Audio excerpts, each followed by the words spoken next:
All right, so for today, like I had kind of gave you a sneak peek of it last week, we are talking about ratios.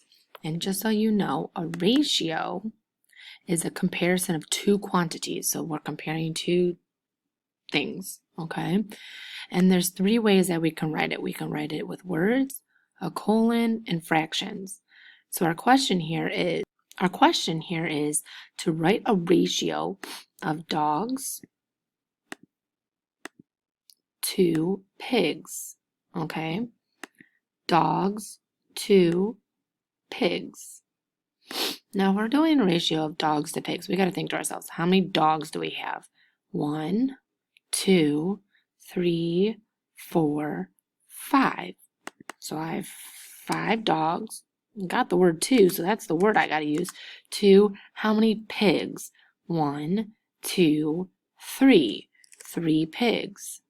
So I have 5 dogs to 3 pigs. All right? So now I got to write it with a colon. 5 colon 3 as a fraction. 5 over 3. And that's all you got to do for a ratio. You're only writing it 3 different ways.